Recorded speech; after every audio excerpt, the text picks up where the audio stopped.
സഹൃദയരെ, അങ്ങനെ പുതുതായി വന്നിറങ്ങിയ പ്ലൂറിബസ് എന്ന സീരീസിൻ്റെ സീസൺ 1 മുഴുവൻ എപ്പിസോഡുകളും വന്ന് കഴിഞ്ഞിരിക്കുകയാണ്.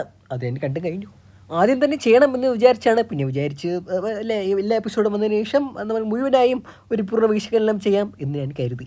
Breaking bad, better call saul എന്നിവയെല്ലാം ഡയറക്റ്റ് ചെയ്ത പുള്ളി തന്നെയാണ് ഇതും ഡയറക്റ്റ് ചെയ്തിരിക്കുന്നത്. അതുകൊണ്ട് തന്നെ വ്യത്യസ്തമായ ഒരു കഥാഭാവനയിലായിരിക്കും എപ്പോഴും അദ്ദേഹം തൻ്റെ സീരീസുകൾ തിരഞ്ഞെടുക്കുന്നത്. അതിനിവിടെയും ഒരു മാറ്റം വന്നിട്ടില്ല.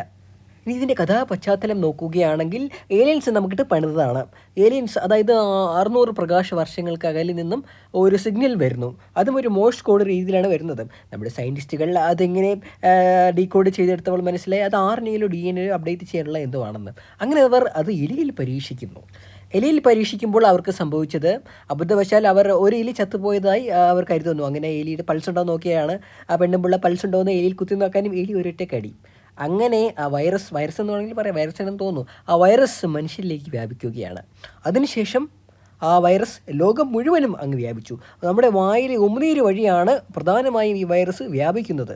അതിനുശേഷം ഇതൊരു ഹൈവ് മൈൻഡായി മാറുകയാണ്.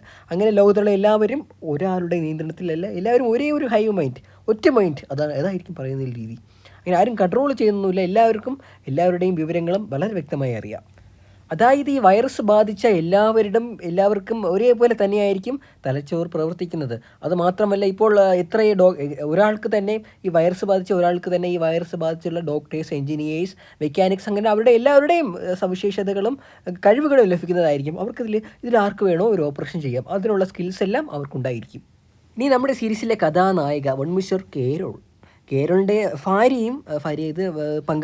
പങ്കാളിയും ഇതുപോലെ വൈറസ് ബാധിച്ച് മരിച്ചു. ഈ വൈറസ് ആദ്യമായി ബാധിക്കുന്ന സമയത്ത് നമ്മുടെ ബോഡി നമ്മുടെ കൺട്രോളിൽ നിന്ന് പോകും. അതിനുശേഷം അത് നമ്മൾ കൊഴിഞ്ഞു വീഴുകയുണ്ട്. അപ്പോഴും ശരീരം ഇങ്ങനെ വിറയ്ക്കുന്നുണ്ടാവും. ഈ സമയങ്ങളിൽ വൈറസ് ബാധിക്കുമ്പോൾ തന്നെ ധാരാളം പേർ മരിക്കുന്നു. അങ്ങനെയാണ് നമ്മുടെ കേരളിൻ്റെ വൈഫും മരിച്ചു പോകുന്നത്. ഈ വൈറസ് ബാധിച്ചു കഴിഞ്ഞ് ശരീരം കൈയടക്കി കഴിഞ്ഞാൽ പിന്നെ കുഴപ്പമില്ല, അവർ പിന്നെ ഹൈവ് മൈൻഡ് ഭാഗമായിട്ട് മാറിക്കഴിഞ്ഞു. എനിക്ക് തോന്നുന്നു ഏലിയൻസ് ഒരു പ്ലാനറ്റാന്തരം കോങ്കർ ചെയ്യാനായിരിക്കും ഇങ്ങനെ ഒരു വൈറസിനെ ഇൻവെൻറ്റ് ചെയ്ത് ഇങ്ങനെ ഓരോ ഗ്രഹത്തിലായിട്ട് അവർ അയക്കുന്നത്. അതിനുശേഷം ആ ഏലിയൻസിന് വന്നാൽ മതിയല്ലോ. വന്നു കഴിഞ്ഞാൽ പിന്നെ ഈ ഹൈവ് മൈൻഡിനെ കൺട്രോൾ ചെയ്താൽ മാത്രം മതി. ഈ ഹൈവ് മൈൻഡ് ബാധിക്കാത്ത ഏകദേശം 11 പേരെ ഈ ഭൂമിയിലുള്ളൂ. അതിലൊരാളാണ് നമ്മുടെ കേരൾ. പേര് കറക്റ്റാണെന്ന് തോന്നുന്നു. കേരൾ പ്രൊനൗൺസ് ചെയ്ത് കറക്റ്റായിരിക്കണം. പല തെറ്റും സ്വാഭാവികം. നമ്മൾ പറഞ്ഞ കേരൾ, ഇതിൽ 11 പേര് മാത്രമേ ഭൂമിയിൽ വൈറസ് ബാധിക്കാതെയുള്ളൂ. അവർക്ക് ഉമിനീര് വഴി ബാധിക്കില്ല. അല്ലാതെ എങ്ങനെ അവർക്ക് വൈറസ് ബാധിപ്പിക്കാം എന്നവർ റിസർച്ച് ചെയ്യുന്നുണ്ട് അതിൻ്റെ ഇടയിൽ കൂടെ. അതുമാത്രമല്ല, നമ്മൾ ഈ വൈറസ് ബാധിച്ചവരോട് ദേഷ്യപ്പെടുകയോ നെഗറ്റീവായി എന്തെങ്കിലും സംസാരിക്കുകയോ ചെയ്തു കഴിഞ്ഞാൽ അപ്പോഴേ അവർ ബോധരഹിതരായി തറയിൽ വീഴും. അവർ മാത്രമല്ല, ലോകത്തുള്ള എല്ലാവരും, ഈ വൈറസ് ബാധിച്ച എല്ലാവരും അത് ബാധിച്ച് അപ്പോഴേ തലയിറങ്ങി വീഴും. അങ്ങനെ കേരളത്തിൻ്റെ 1-2 തവണ ഇവരോട് ചൂടായപ്പോൾ ഇവരിങ്ങനെ എല്ലാവരും തലയിറങ്ങി വീഴും. ആ നിമിഷം അറിയില്ല, ചിലർ ഫ്ലൈറ്റിലായിരിക്കും, ലോകത്തിലെ എല്ലാവരും പല ജോലിയിലായിരിക്കും, ചില കെട്ടിടങ്ങളുടെ മണ്ടയിലായിരിക്കും. അങ്ങനെ അപകടം പറ്റി ധാരാളം കോടിക്കണക്കിന് ആൾക്കാർ മരിക്കുന്നുണ്ട് അതിലൂടെ മാത്രം. അതിനുശേഷം പിന്നെ കേരളം കൺട്രോൾ ചെയ്ത് തുടങ്ങി. ദേഷ്യപ്പെടാനൊന്നുമില്ല അവരോട്. ദേഷ്യപ്പെട്ട് കഴിഞ്ഞാൽ എനിക്ക് ഇറങ്ങി വീണ എല്ലാം ചാവും. ഈ വൈറസ് ബാധിച്ചവരെ നമ്മൾ എന്തിനു പറഞ്ഞാലും, ഈ വൈറസ് ബാധിക്കാത്തവരെ അവരെന്തിനു പറഞ്ഞാലും അതുപോലെ തന്നെ ചെയ്തോളും. പക്ഷേ വയലൻസ് ഒന്നും അവർ ചെയ്യില്ല, ആരെയും കൊല്ലില്ല, ഒരു ഉറുമ്പിനെ പോലും കൊല്ലില്ല. പക്ഷെ ഒരു ആപ്പിൾ പോലും പറിക്കില്ല. അതൊരു തെറ്റാണെന്നാണ് അവരുടെ ഒരു വിശ്വാസമല്ല. അങ്ങനെയാണ് ആ വൈറസിനെ അവർ ഏലിയൻസ് ക്രിയേറ്റ് ചെയ്തിരിക്കുന്നത്. കാരണം ഭൂമിയിൽ ഇനി ഏലിയൻസ് ഒന്നല്ല, ഇവരെ കൺട്രോൾ ചെയ്യേണ്ടതാണല്ലോ ഈ ഹൈവ് മൈൻഡിന്. അതുകൊണ്ടായിരിക്കും അങ്ങനെയായിരിക്കും ഈ ഹൈവ് മൈൻഡ് പ്രോഗ്രാം ചെയ്തിരിക്കുന്നത്. അതുകൊണ്ട് തന്നെ നമ്മുടെ കേരള ഒരു എപ്പിസോഡിൽ ഒരു ഗ്രനേഡ് കൊണ്ടുവരാൻ പറയും ഹൈവ് മൈൻഡോട്. പക്ഷേ അത് കേരളം വിചാരിച്ചവർ ഇവരെന്തല്ലേ ഗ്രനേഡൊന്നും കൊണ്ടുവരില്ല, ഫേക്ക് ആയിരിക്കും എന്ന് വിചാരിച്ച് ഒരു ഗ്രനേഡ് കൊടുത്തു. പക്ഷേ സംഭവം ഒറിജിനലായിരുന്നു, അത് പൊട്ടുകയും ചെയ്തു. അതുമാത്രമല്ല, ഒരു ആറ്റം ബോംബ് വേണമെന്ന് പറഞ്ഞാലും അവരത് കൊണ്ട് കേരളത്തിൽ കൊടുക്കും.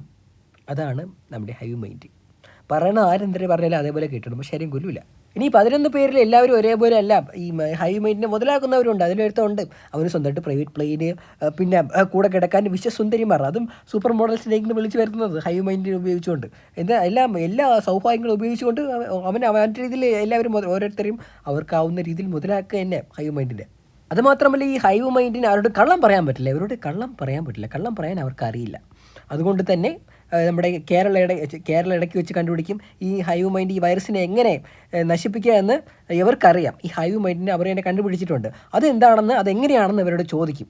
അപ്പോഴേ എല്ലാവരും അവിടെ പരിസരത്തുള്ള എല്ലാവരും അവിടെ അങ്ങോട്ട് വന്ന് കേരളിലങ്ങ് വളയും. പക്ഷെ ചോദിക്കരുത് പ്ലീസ് പ്ലീസ് എന്ന് കരഞ്ഞ് എല്ലാ ഹ്യൂമൻറ്റും അത് പറയാതിരിക്കാൻ മാക്സിമം ശ്രമിക്കും. അത് കഴിഞ്ഞതിന് ശേഷം കേരളിനെ വിട്ട് 40 ദിവസം എന്തോ അവർ ഇവിടെ നിന്ന് മാറി നിൽക്കാറുണ്ട്. അതിനുശേഷമാണ് കേരള വീണ്ടും വിളിക്കും, തിരിച്ചു വരും. ഞാൻ ചോദിക്കൂല, ദയവ് തിരിച്ചു വരും, അതൊക്കെ പറഞ്ഞ് ലാസ്റ്റ് തിരിച്ചു വരും. അത് മാത്രമല്ല, ലോകത്ത് ഇത്രയും മനുഷ്യരുണ്ടല്ലോ, അതിൽ 11 പേര് മാത്രമല്ല വൈറസ് ബാധിക്കാതെ ഉള്ളൂ. അവർക്കും ഈ ഫുഡ് ഐറ്റംസ് എല്ലാം കഴിക്കാൻ പറ്റില്ല. കാരണം ആപ്പിൾ അങ്ങനെ ഇവർക്ക് എന്തായാലും ഒന്നും വിളവെടുക്കാൻ പറ്റില്ല, ഒന്നിനെ കൊല്ലാൻ പറ്റില്ല ഭക്ഷണത്തിന് വേണ്ടി. അതുകൊണ്ട് ഈ മരിച്ചുപോയ ആൾക്കാരുടെ ഈ മാംസം ഉപയോഗിച്ച് ഒരു ലിക്വിഡൊക്കെ ഉണ്ടാക്കി അങ്ങനെയാണ് അവർ ഫുഡൊക്കെ കഴിക്കുന്നത്. ഈ ഹൈമൈൻഡ് എല്ലാവരും, ഈ ലോകത്തുള്ള എല്ലാവരും അങ്ങനെയാണ് കഴിക്കുന്നത്, ഈ 11 പേരെ ഒഴിച്ച്. ഇവർക്ക് എന്തിനാണ് ആവശ്യം പറയേണ്ട താമസം ഹൈമൈൻഡ് അപ്പോഴേ അവർ ഫ്രണ്ടിൽ കൊണ്ടിട്ട് കൊടുക്കും. ഏകദേശം ഇങ്ങനെയൊക്കെയാണ് സീരീസ് മുന്നോട്ട് പോകുന്നത്. കാരണം ഒരു വ്യത്യസ്തമായൊരു പ്ലോട്ടാണ്. വ്യത്യസ്തമായെന്ന് പറഞ്ഞാൽ ഇത് നമ്മുടെ റിക്ക് ആൻഡ് മോർട്ടിയിലെ ഒരു എപ്പിസോഡിൽ ഈ സെയിം ഹൈമൈൻഡിനെ പറ്റി പരാമർശിക്കുന്നുണ്ട്. അതും ഇതേപോലെ തന്നെ, അതും ഉമിനീര് വഴിയാണ് അവർ വൈറസ് സ്പ്രെഡ് ആവുന്നത്. അതിനെപ്പറ്റി ഞാൻ ആദ്യം ഒരു വീഡിയോ ചെയ്തിട്ടുണ്ട്. ഏറ്റവും ആദ്യം പ്ലൂറിബസും റിക്ക് ആൻഡ് മോർട്ടി എപ്പിസോഡിനെ പറ്റി ഞാൻ വ്യക്തമായി അതിനെപ്പറ്റി ചെയ്തിട്ടുണ്ട്. സമയമുണ്ടെങ്കിൽ അതുകൊണ്ട് നിങ്ങൾ കാണാൻ ശ്രമിക്കുക. അപ്പോൾ നമ്മൾ പറഞ്ഞു വന്നത് ഹൈമൈൻഡ് ആയിരിക്കും. ഹൈമൈൻഡിലെ ഈ എപ്പിസോഡിൻ്റെ ആയിരിക്കും അത്യാവശ്യം എൻഗേജിങ് ആയിട്ട് തന്നെയാണ് പോകുന്നത്. 9 എപ്പിസോഡാണ് ഉള്ളത്. ആപ്പിൾ TV+ലാണ് ഇത് സ്ട്രീം ചെയ്യുന്നത്. ഇതിങ്ങനെ പോയി കൊള്ളാം. അത്യാവശ്യം കണ്ടിരിക്കാൻ നല്ല രസമുണ്ട്. നല്ല എൻഗേജിങ് ആയിട്ടുള്ള എപ്പിസോഡാണ് എല്ലാം വരുന്നത്. അത് മാത്രമല്ല അത്യാവശ്യം കൊള്ളാം. പിന്നെ അങ്ങോട്ട് അവസാനമൊക്കെ ആകുമ്പോൾ ചെറിയ ലാഗൊക്കെ അടിക്കും. ഇടയ്ക്കിടയ്ക്ക് ചെറിയ ലാഗൊക്കെ ഉണ്ട്, അത്രയേ ഉള്ളൂ. അത് മാത്രമേ വിഷയമായിട്ടുള്ളൂ. സാധനം കിടിലമാണ് സീരീസ്, പറയാതിരിക്കാൻ വയ്യ. നല്ല സാധനം, കണ്ടങ്ങ് ഇരിക്കാം. അതുപോലെ ഈ better call saul, breaking bad, അതൊക്കെ കാണുമ്പം ആ പുള്ളി ഡയറക്റ്റ് ചെയ്ത പുള്ളിയുടെ അതിൻ്റെ പുള്ളിയുടെ ഒരു പ്രത്യേക ഒരു ഇത് കിട്ടുമല്ലോ, അത് കാണുമ്പോഴൊരു ഫീല് അത് നമുക്ക് ഇതിൽ നിന്നും കിട്ടും. ആ 2 സീരീസ് കാണുന്ന ആ സെയിം ഫീൽ ഇതിൽ നിന്ന് നമുക്ക് കിട്ടും. അതാണ് എൻ്റെ പ്രധാന പ്രത്യേകത. അങ്ങനെ മെയിൻറ്റെയിൻ ചെയ്ത് കൊണ്ടുപോകാൻ പുള്ളി പറ്റുന്നുണ്ട്. നല്ലൊരു സീരീസാണ്. എല്ലാവരും കാണാൻ ശ്രമിക്കുക സമയമുണ്ടെങ്കിൽ. ഇനി നമുക്ക് എൻ്റെ കമൻറ്റ് ബോക്സിലേക്ക് കിടക്കാം. മിസ്റ്റർ ഒമർ അൽദീപ് 2 മാസം മുമ്പ് പറഞ്ഞിരിക്കുന്നു, Breaking bad, better call Saul, Pluribus, whatever man, just keep bringing me that. അത് കൊള്ളാം, അതെനിക്ക് ഇഷ്ടപ്പെട്ട്. വീണ്ടും അതിൻ്റെ താഴെ പറഞ്ഞു അതേ സെയിം കമൻറ്റ് പറഞ്ഞത്, Pluribus, whatever man, just keep bringing me that. കറക്റ്റാ. ബ്രേക്കിംഗ് ബാഡിലെ സീൻ വെച്ചാണ് അവന്മാർ പറഞ്ഞേക്കുന്നത്. കൊള്ളാം. അതുമല്ല ഇത് പറഞ്ഞപ്പോഴാണ്, അല്ല ഇത് ഈ കമൻറ്റ് ഉണ്ടപ്പോഴാണ് മറ്റേ മലയാളത്തിലെ ഒരു ഇതേപോലെ ഒരു വീഡിയോ ചെയ്തിട്ടുണ്ട്, ബ്രേക്കിംഗ് ബാഡിൻ്റെ മലയാളം ഡബിങ്. അത് നൈസായിരുന്നു. എൻ്റെ പേര് വാൾട്ടർ വെള്ളയോ, എൻ്റെ ഭാര്യ സ്കൈലർ വെള്ളയോ. അയ്യോ അത് കോമഡി ആയിരുന്നു.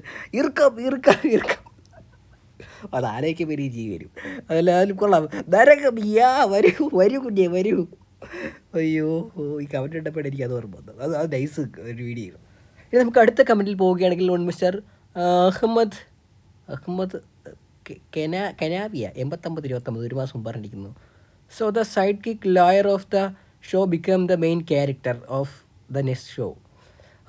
I am start getting to his pattern. Yes, ആദ്യം ഇതിൽ ബ്രേക്കിംഗ് ബാഡിൽ സോളിനെ ഇറക്കി അടുത്ത സീരീസ് ഇറക്കി. ഇതിപ്പോൾ സോളിന് ചെയ്ത് നീ പെണ്ണുപിള്ള ഇറക്കി ഈ സീരീസ് ഇറക്കി. ഇത് ധാരാ ഇറക്കി അടുത്ത സീരീസ് ഇറക്കുമോ? പുള്ളിയുടെ പാറ്റേണാണ് അത്. പാറ്റേൺ കറക്റ്റാണ്.